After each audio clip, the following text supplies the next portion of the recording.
दोस्तों, अधिक मास में पड़ने वाली पूर्णिमा का हमारे शास्त्रों में बहुत ही बड़ा महत्व है। जैसे कि भगवान श्री हरि विष्णु का दिन माना जाता है। अधिक मास भगवान के पुरुषोत्तम नाम से इस मास की संज्ञा दी गई है। इस महीने के सभी व्रत और त्यौहार का अपने आप में विशेष महत्व है। जैसे कि व्रत की पूर्णिमा आज है 30 मई, दिन है शनिवार, और वहीं पर स्नान दान की पूर्णिमा 31 मई को मनाई जा रही है।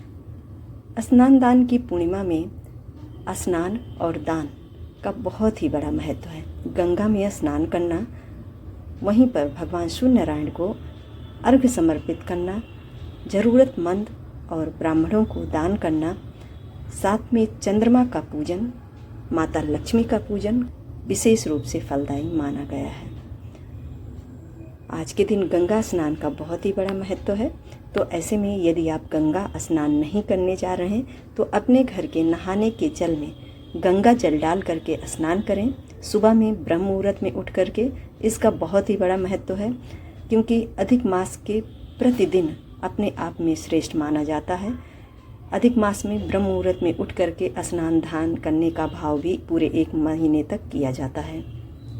तो यदि आप अभी तक नहीं किए हैं तो एटलीस्ट कुछ तिथियों में ही कर लेने से ईश्वर की कृपा के पात्र बन सकते हैं। इसी भाव को धारण करके हमें कल यानी 31 मई को ब्रह्म मुहूर्त में स्नान करना चाहिए, गंगा जल डाल करके।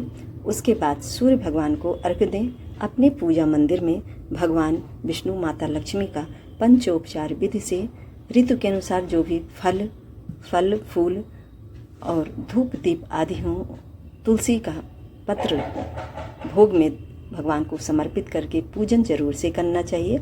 उसके बाद अपनी क्षमता के अनुसार दान जरूर करें। दान की वस्तुओं में अनाज हो सकता है, मीठे फल हो सकते हैं, मीठा जल हो सकता है, इसके अलावा वस्त्र भी हो सकता है। याद रखिए दोस्तों, पूर्णिमा का दान किसी ज़रूरतमंद को नहीं किया जाता है। पूर्णिमा का दान हमेशा ब्राह्मण को ही करना चाहिए। पूर्णिमा तिथि पर किया गया दान ब्राह्मण के लिए ही समर्पित है, यानी ब्राह्मण को ही हमें पूर्णिमा का दान देना चाहिए। जो भी दान आप निकाल रहे हो, तो ऐसे में आपके जो भी नियरेस्ट मंदिर हो, जहाँ पर पुजारी ब्राह्मण हो, पूजन कर रहे हों, या आप अपने घर में सत्यनारायण भगवान की कथा करा रहे हो, तो उन्हें अन्न, वस्त्र, धन सभी चीज़ों को भाव से दान करते हुए समर्पित करना चाहिए, क्योंकि अधिक मास 3 साल में एक बार आता है। तो ऐसे में जो भी भक्त इस भावना को धारण करके अधिक मास की पूर्णिमा पर इन सभी कार्यों को करते हैं, भगवान श्री हरि विष्णु, माता लक्ष्मी के विशेष कृपा उनके जीवन पर प्राप्त होती है। पशु पक्षियों के लिए भी जल की व्यवस्था करें, यानी जल का दान करें। इसके अलावा अपने घर से एक थाली बना हुआ भोजन का भी दान करना चाहिए।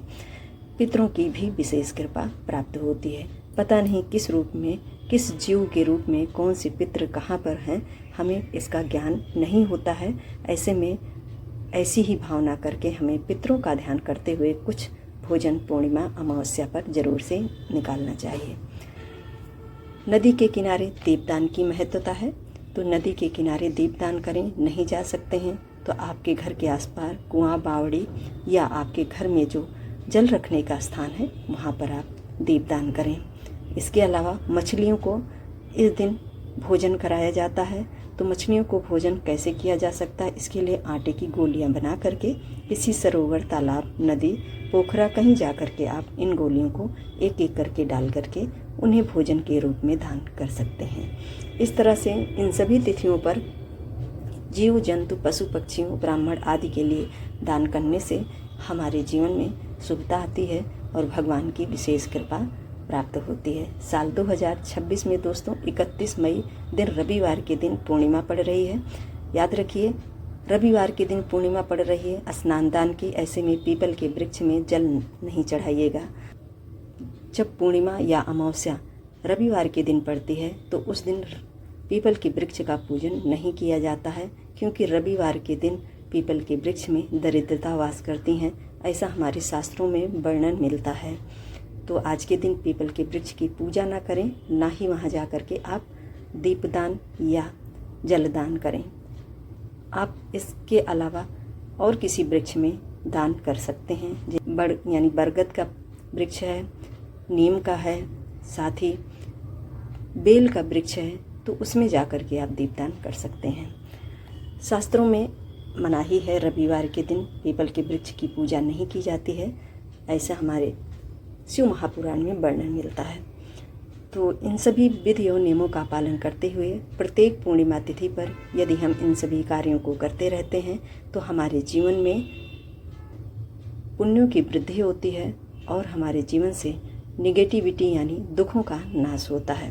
भगवान श्री हरि विष्णु, माता लक्ष्मी की विशेष कृपा प्राप्त होती है जो भी भक्त पूर्णिमा तिथि पर इन सभी कार्यों को करते हैं।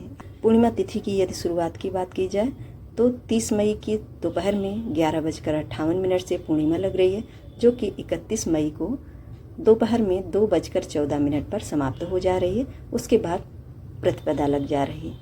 तो 2:14 के अंदर सभी कार्य कर लेना श्रेष्ठ और अनुकूल रहेगा आपके दान पुण्य के फल को प्राप्त करने के लिए। तो मुझे उम्मीद है आज का वीडियो आप सभी को ज़रूर से पसंद आया होगा। वीडियो थोड़ा सा भी पसंद आया हो तो लाइक शेयर भी कर दीजिएगा। चैनल पर नए हो दोस्तों तो हमें सब्सक्राइब कर लीजिए व्रत उपासना से संबंधित इसी तरह की जानकारियों को प्राप्त करने के लिए। जय श्री कृष्णा, राधे राधे।